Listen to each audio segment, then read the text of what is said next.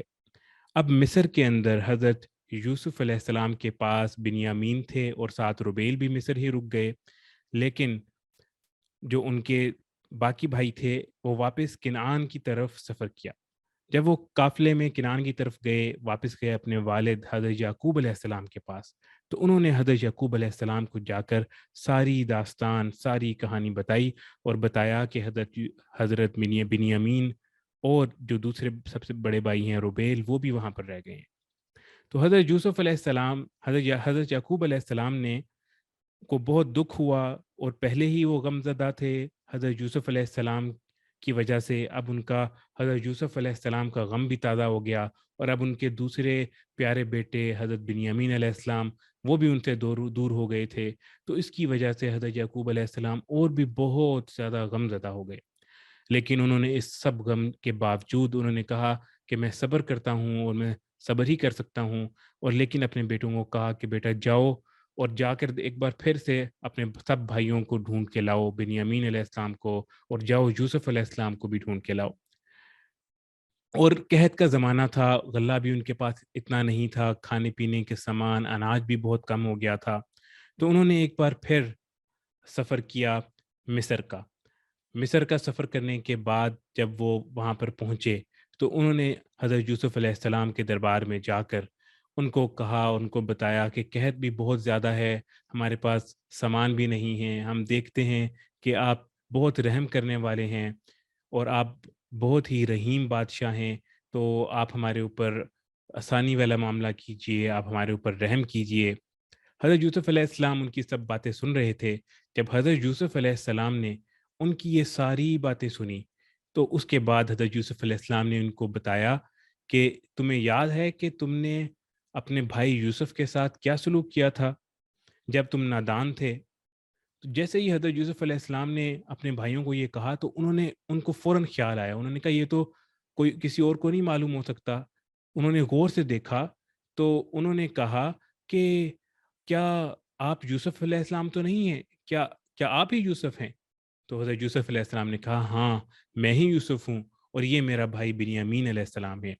تو اس کے بعد حضرت یوسف علیہ السلام سے ان سب بھائیوں نے فوراً معافی مانگی، اور جب انہوں نے معافی مانگی تو حضرت یوسف علیہ السلام اللہ کے پیغمبر تھے، ان کے ساتھ اتنا ظلم ہوا تھا، اتنے سال قید و بند میں رہے، غلام بنایا گیا، لیکن اس کے باوجود حضرت یوسف علیہ السلام نے ان کو کہا کہ آج کے دن تمہارے اوپر کوئی ذمہ نہیں ہے، میں تمہیں معاف کرتا ہوں، اور اللہ تعالیٰ سے بھی دعا کرتا ہوں کہ وہ تمہیں معاف کر دے۔ اس کے بعد حضرت یوسف علیہ السلام نے اپنی ایک قمیص اپنے ان بھائیوں کو دی اور کہا کہ جاؤ یہ قمیص لے کے جا کے ہمارے والد حضرت یعقوب علیہ السلام کے اوپر ڈال دو، جب یہ قمیص لے کے جاؤ گے ان کی چہرے پہ ڈالو گے تو اس سے ان کی آنکھیں درست ہو جائیں گی، کیونکہ حضرت یعقوب علیہ السلام غم میں رو رو کر اتنا غم زدہ رہ کر وہ نابینا ہو چکے تھے، ان کو دکھائی نہیں دیتا تھا۔ تو پھر ایسا ہی ہوا کہ ان کے بھائی گئے واپس حضرت یعقوب علیہ السلام کے پاس۔ اب جب یہ راستے میں ہی تھے تو کیا ہوا کہ روایات میں آتا ہے کہ ایک ہوا چلی، اور ایک ہوا نے حضرت یوسف علیہ السلام کی قمیص، اس کرتے کی خوشبو حضرت یعقوب علیہ السلام تک کنعان میں پہنچا دی۔ تو جب حضرت یعقوب علیہ السلام کو یہ خوشبو آئی تو انہوں نے اپنے باقی گھر والوں سے کہا کہ اگر تم لوگ یہ نہ کہو کہ میں بہکی بہکی باتیں کر رہا ہوں یا عجیب سی باتیں کر رہا ہوں، تو میں یہ بتانا چاہتا ہوں کہ مجھے تو حضرت یوسف علیہ السلام کی خوشبو آ رہی ہے۔ تو ان کے گھر والوں نے کہا کہ یہ تو آپ کی پرانی باتیں ہیں، آپ پہلے سے ہی اپنے غم کی وجہ سے اس طرح کی باتیں کرتے رہتے ہیں، یہ بھی ویسی ہی باتیں ہیں۔ پھر اس کے بعد کیا ہوا، کچھ ہی دیر بعد جب وہ قافلہ واپس حضرت یعقوب علیہ السلام کے پاس کنعان پہنچا تو انہوں نے لا کر حضرت یعقوب علیہ السلام کو حضرت یوسف علیہ السلام کا کرتا دیا اور ان کے چہرے پہ ڈال دیا، جس سے ان کی بینائی واپس آ گئی اور بالکل درست ہو گئے۔ تو اس کے بعد حضرت یعقوب علیہ السلام نے اپنے گھر والوں سے کہا کہ میں نہ کہتا تھا کہ مجھے اللہ تعالیٰ کی طرف سے وہ باتیں معلوم ہیں جو تم کو معلوم نہیں۔ پھر تمام بھائیوں نے اپنے ابو یعنی حضرت یعقوب علیہ السلام سے معافی مانگی اور ان کو کہا کہ ابا جان آپ بھی ہمارے لیے اللہ تعالیٰ سے معافی مانگیں، کیونکہ ہم نے بہت ظلم کیا، ہم نے حضرت یوسف علیہ السلام کے اوپر بھی بہت ظلم کیا، بہت زیادتیاں کی، ہم نے بہت ہی غلط کام کیا۔ حضرت یعقوب علیہ السلام نے کہا کہ ضرور میں آپ لوگوں کے لیے انشاءاللہ ضرور دعا مانگوں گا۔ اس کے بعد حضرت یعقوب علیہ السلام اپنے سب بیٹوں کے ساتھ مصر روانہ ہوئے اور وہاں پر جا کر حضرت یوسف علیہ السلام کے محل میں داخل ہوئے، اور وہاں پر داخل ہونے کے بعد سب نے حضرت یوسف علیہ السلام کو سجدہ کیا۔ اس زمانے میں یہ سجدہ تعظیم اور عزت کے لیے کیا جاتا تھا، اس زمانے کا رواج تھا کہ جب کسی بڑے کے پاس جاتے تھے تو اس کو تعظیم اور عزت کے لیے سجدہ کرتے تھے۔ اس وقت وہ سجدہ الاؤڈ ہوتا تھا، منع نہیں تھا۔ ہمارے ہاں یہ سجدہ بھی منع ہے، لیکن اس وقت سجدہ الاؤڈ ہوتا تھا، تو سب نے حضرت یوسف علیہ السلام کو سجدہ کیا۔ اس کے بعد حضرت یوسف علیہ السلام نے اپنے ابا جان حضرت یعقوب علیہ السلام کو بتایا کہ ابا جان یہ اس خواب کی تعبیر ہے جو بچپن کے اندر میں نے دیکھا تھا۔ اس کے بعد ان کو بہت ہی معزز جگہ پر حضرت یعقوب علیہ السلام اور سب کو انہوں نے رکھا، اور اس کے بعد حضرت یوسف علیہ السلام اور حضرت یعقوب علیہ السلام اور ان کے تمام بھائی مصر کے اندر بہت ہی امن و ایمان کے ساتھ رہنے لگ گئے۔ اس کے بعد حضرت یعقوب علیہ السلام نے اپنے سارے بیٹوں کو جمع کیا اور انہوں نے ان سے کہا کہ بتاؤ اگر میں مر جاؤں تو تم لوگ کس کی عبادت کرو گے؟ تو حضرت یعقوب علیہ السلام کے سب بیٹوں نے کہا کہ ہم آپ کے رب یعنی اللہ تعالیٰ اور حضرت اسحاق کے رب اور حضرت ابراہیم کے رب یعنی صرف اللہ تعالیٰ کی عبادت کریں گے۔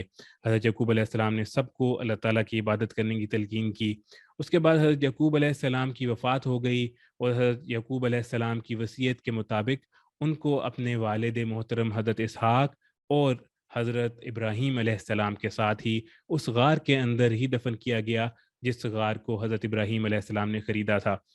اس کے بعد حضرت یوسف علیہ السلام کچھ عرصہ مصر کے اندر حکومت کرتے رہے اور اس کے بعد ان کی بھی وفات ہو گئی۔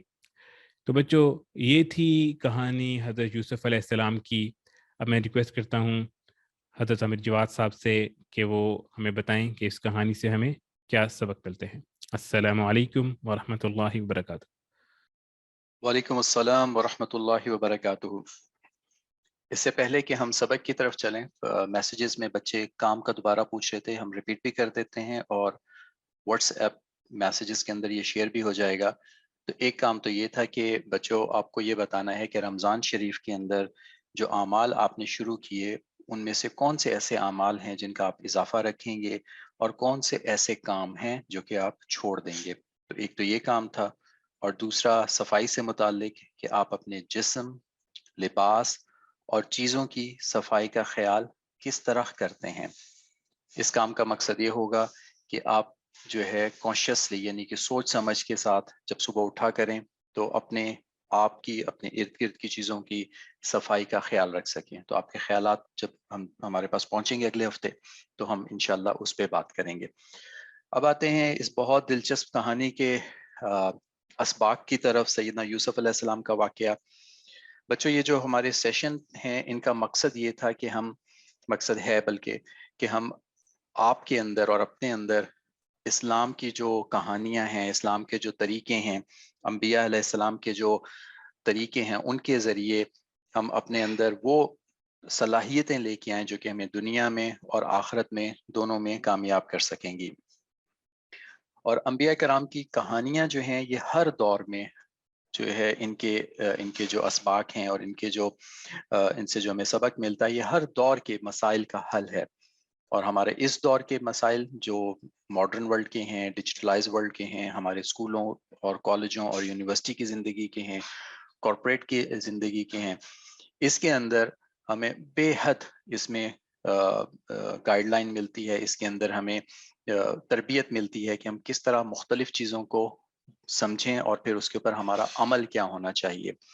تو سب سے پہلی بات یہ ہے کہ غلطی پر شرمندہ ہونا اور توبہ کرنا بھی ایک نیکی ہے۔ غلطی انسان سے ہو سکتی ہے لیکن یہ نہیں ہے کہ جان بوجھ کے غلطی کرنا ہے، غلطیوں سے بچنا ہے ہمیشہ۔ لیکن خدا نہ خواستہ کبھی کوئی غلطی ہو جاتی ہے تو اس کے اوپر شرمندہ ہونا اور توبہ کرنا یہ نیکی ہے۔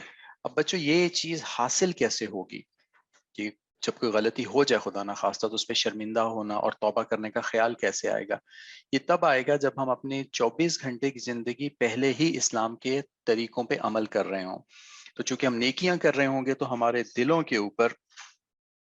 کے اندر جو ہے وہ روشنی ہوگی، دلوں کے اندر برائی کے دھبے نہیں ہوں گے۔ تو جیسے ہی برائی کا کوئی دھبا لگے گا فوراً اللہ تعالیٰ اس چیز کا احساس دلا دیں گے، کیونکہ غلطی کا احساس ہونا یہ بھی اللہ کی ہی جانب سے ہے۔ اور یہ تب آئے گا جب ہم 24 گھنٹے کی زندگی اسلام کے طریقوں کے مطابق گزار رہے ہوں گے۔ اور اس کے اوپر توبہ کرنا نہ صرف نیکی ہے بلکہ اس پہ پھر اللہ تعالیٰ مزید انعامات بھی دیتے ہیں۔ جیسے ہم نے آپ کو پہلے بتایا تھا کہ اللہ تعالیٰ جو ہے رزق میں اضافہ فرما دیتے ہیں، اللہ تعالیٰ قوت میں اضافہ فرما دیتے ہیں۔ تو اس چیز کا بچوں بے حد خیال رکھنا ہے کہ اللہ تعالیٰ کا جو ہے یہ استحضار ہمارے ساتھ رہے۔ سیدنا یوسف علیہ السلام کے واقعے میں بھی جب واقعہ آتا ہے تو اس میں برائی کی طرف جب ان کا ذہن جاتا ہے تو اللہ کی طرف سے اس میں ورڈ یوز ہوا ہے برہان، یعنی کہ اللہ کی ایک روشنی نظر آتی ہے، اللہ کی ایک نشانی نظر آتی ہے جس کی وجہ سے وہ ان کا میلان ختم ہو جاتا ہے، ان کا ذہن جو ہے وہ دوسری طرف چلا جاتا ہے۔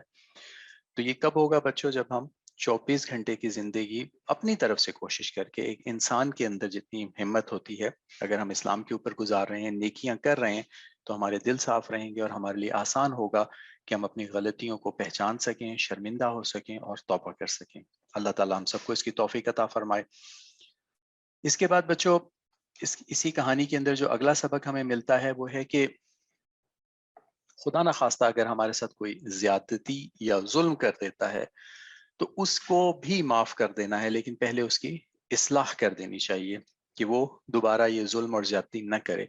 اور یہ اصلاح کرنا یہ بہت بڑی نیکی ہے۔ نہیں صرف معاف کرنے سے یہ ہوگا کہ آپ نے تو نیکی کما لی یا ہم نے نیکی کما لی، لیکن اس شخص کے اندر ہو سکتا ہے کہ وہ غلطی رہ جائے اور پھر وہ دوبارہ کسی اور کے ساتھ زیادتی یا ہمارے ہی ساتھ زیادتی یا ظلم کرے۔ تو بہت سوچ و بچار کے ساتھ، بہت تدبیر کے ساتھ جو ہے اس کے اصلاح کی کوشش کرنی چاہیے۔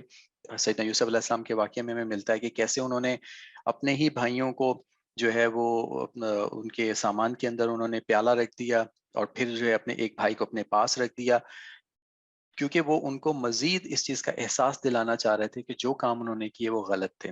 اور جب اس چیز کا احساس ہو گیا تو جب وہ دوبارہ واپس آئے تو نہ صرف یہ کہ ان کی اصلاح ہو چکی تھی، بلکہ اس کے بعد باقی زندگی میں بھی انہوں نے ہمیشہ کے لیے ایسی چیزیں جو ہے وہ کرنا چھوڑ دیں اور بہت ہی امن و سکون کے ساتھ وہ رہنا شروع ہو گئے۔ اب آپ کی عمر میں یہ کام سیکھنا اور سمجھنا شاید تھوڑا مشکل ہوگا، تو اس میں پھر آپ اپنے بڑوں کی مدد لیں گے کہ خدا نہ خواستہ آپ کے ساتھ کوئی ظلم ہو جاتا ہے، کوئی زیادتی ہو جاتی ہے اسکول کے اندر، تو آپ اپنے والدین سے رائے لیں گے، اپنے اساتذہ سے رائے لیں گے اور پھر کوشش کریں گے کہ نہ صرف جو ہے وہ ظلم کرنے والا اس کی اصلاح ہو جائے بلکہ اس کو معاف کر دینا بھی چاہیے۔ اور یہ بہت بڑے حوصلے کی بات ہے۔ اب یہ حوصلہ کیسے آئے گا، اس کا بھی حل قرآن پاک میں بتا دیا کہ وَاسْتَعِینُوا بِالصَّبْرِ وَالصَّلَاةِ، کہ صبر اور صلات کے ساتھ یعنی نماز کے ساتھ اس سے مدد حاصل کریں۔ تو اگر آپ کے اوپر کوئی اس طرح کے حالات آ جاتے ہیں تو سب سے پہلے ایک کام کیجئے کہ 2 رکعت نماز پڑھ کے اللہ سے مدد مانگیے۔ اس میں نہ صرف آپ کو صبر ہوگا بلکہ اللہ تعالیٰ آپ کو وہ راستہ بھی دکھا دیں گے۔ اور اگر وہ راستہ نہیں مل رہا تو دوبارہ نماز پڑھیے اور ساتھ میں اپنے بڑوں کے ساتھ مشورہ بھی کیجئے۔ بہت جلدی انشاءاللہ آپ کے لیے حالات کھل جائیں گے اور چیزیں آسان ہو جائیں گی۔ اور یہ ایک ایسا بڑا کام ہے بچوں لیڈرشپ کے ویو پوائنٹ سے، کہ ہم ایک چھوٹا سا واقعہ ہم آپ سے شیئر کرتے ہیں کہ ایک بچہ بہت پریشان تھا۔ یہ امریکہ کی بات ہے، مسلمان بچہ تھا۔ اس سے کسی نے پوچھا کہ تم کیوں پریشان ہو؟ اس نے کہا کہ میں کلاس میں مانیٹر ہوں اور میرے کلاس کا ایک بچہ بہت شرارتی ہے اور اس کی شرارتیں ختم ہونے کا نام نہیں لیتی۔ تو ان بڑے صاحب نے کہا کہ ان کی شرارتوں سے تمہیں کیا لینا دینا، تم اپنا خیال کرو۔ اس نے کہا نہیں، مجھے چونکہ بڑے ہو کے امریکہ کا پریزیڈنٹ بننا ہے تو اس وقت یہ مجھے کہا جائے گا کہ میں اپنی کلاس کے ایک بچے کو بھی نہیں سنبھال سکا۔ تو بچوں جب آپ کسی کو سنبھالیں گے، کسی کی اصلاح کر لیں گے تو یہ آج کی اس تاریخ میں آپ کی ہیلپ کرے گی، مدد کرے گی کہ آپ اپنے اندر قائدانہ یا لیڈرشپ صلاحیتیں لے کے آئیں اور پھر انشاءاللہ فیوچر میں، مستقبل میں اس سے آپ بہت بڑے بڑے کام لے سکیں گے انشاءاللہ۔ آخری سبق اس کے اوپر بچوں کے آزمائش پر صبر کرنا ہے، مسلسل دعا کرنی ہے۔ جیسا بھی ہم نے تھوڑی دیر پہلے بتایا کہ انتظار کرنا ہے، نماز پڑھنی ہے، کوشش کریں کہ فوری طور کے اوپر 2 رکعت نماز پڑھیں، اللہ کی طرف متوجہ ہوں، اللہ سے مدد مانگتے رہیں۔ یہ اللہ تعالیٰ کی جو مدد ہے، یہ ہم اس کو کہتے ہوتے ہیں یہ پاور ہاؤس، اللہ تعالیٰ کی بہت بڑی نعمت برکت ہمارے ساتھ ہر وقت موجود ہے۔ اس پاور ہاؤس سے فائدہ ہم نے خود اٹھانا ہے۔ یہ پاور ہاؤس، یہ انرجی موجود ہے، صرف یہ ہے کہ ہم لوگ متوجہ نہیں ہوتے۔ تو اگر ہم متوجہ ہونا سیکھ جائیں بچوں، جو کہ ہماری کوشش ہے اس پروگرام کی کہ یہ توجہ ہم حاصل کرنے میں کامیاب ہو جائیں کہ جیسے کوئی پریشانی آئے، مصیبت آئے، ہم اللہ کی طرف متوجہ ہونے والے ہو جائیں۔ اور جس دن ہمیں یہ چیز آ جائے گی، ہماری زندگیوں کا حصہ بن جائے گی، پھر مشکلیں پریشانیاں نہیں رہ جائیں گی۔ وہ آتا ہے نا قرآن پاک میں کہ جو اللہ کے دوست ہوتے ہیں ان کو رنج اور غم نہیں ہوتا، ان کو حزن و ملال نہیں ہوتا۔ اور اللہ کے دوست ہونے کا کیا مطلب ہے کہ ہر وقت اللہ سے تعلق جو ہے یہ نصیب ہو جائے۔ تو یہ تعلق اللہ تعالیٰ مجھے، آپ کو، ہم سب کو، پوری امت مسلمہ کو نصیب فرمائے اور اس تعلق سے ہم نہ صرف امت بلکہ اس کائنات کے تمام مسائل حل کر سکیں۔ اس کے ساتھ ہی ہمارے جو ہے بچوں اسباق کا سلسلہ تو ختم ہوتا ہے۔ ہمارے وہ سٹار بچے جو ہمیں ہر ہفتے باقاعدگی کے ساتھ کام شیئر کرتے ہیں، ان کے نام ہم ایک دفعہ بتا دیتے ہیں۔ اس ہفتے بھی ماشاءاللہ ان کا کام ہمیں مل گیا، اور نہ صرف یہ کہ وہ تمام اعمال جو کہ چارٹ میں تھے بلکہ نئے اعمال جیسے کہ اذان کا جواب دینا شروع ہوئے تھے وہ بھی انہوں نے ہمیں بتانے شروع ہوئے. تو ہم رائٹ سے لیفٹ کی طرف پڑھتے چلے جا رہے ہیں. اس میں کوئی یہ نہیں ہے کہ کسی بچے کا نام جو ہے وہ دوسرے سے سپیریئر ہے، لیکن چونکہ بس رائٹ سے لیفٹ پڑھنا ہے. تو محمد بن شہزاد ہیں، عائشہ شہزاد، فاطمہ شہزاد، یاسر صدیقی اور حلیمہ صدیقی. آپ کو بہت بہت مبارک ہو کہ آپ کا کام آ رہا ہے اور اس کو جاری رکھیے. اور باقی پارٹیسپینٹ جو اس وقت ہمارے ساتھ ہیں جن کا کام ہمیں موصول نہیں ہو رہا، ہم پورا یقین رکھتے ہیں کہ انشاءاللہ آپ یہ تمام اعمال کر رہے ہوں گے، لیکن آپ کا کام چونکہ نہیں آ رہا تو ہم نام شیئر نہیں کر پاتے. اگر آپ کام بھیجیں گے تو یقین جانیے دوسروں کو بھی ترغیب ہوگی. تو اپنا کام بھیجتے رہا کیجئے. کوشش کریں کہ جمعرات تک ہمیں کام مل جائے، جمعے تک ہمیں کام مل جائے، تاکہ ہفتے والے دن ہم اس کو کمپائل کر سکیں، اس کو اکٹھا کر سکیں اور پھر اتوار والے دن اس پہ بات ہو سکے. اس کے ساتھ ہی اس سیشن کا اختتام ہوتا ہے. عامر عثمان صاحب سے ریکویسٹ کرتے ہیں کہ اگلا سیشن شروع کریں. آپ سب ہمارے ساتھ رہیے گا. آخر میں دعا ہوگی. دعاؤں کی برکتوں سے ہم سب فائدہ اٹھائیں گے. السلام علیکم ورحمۃ اللہ وبرکاتہ.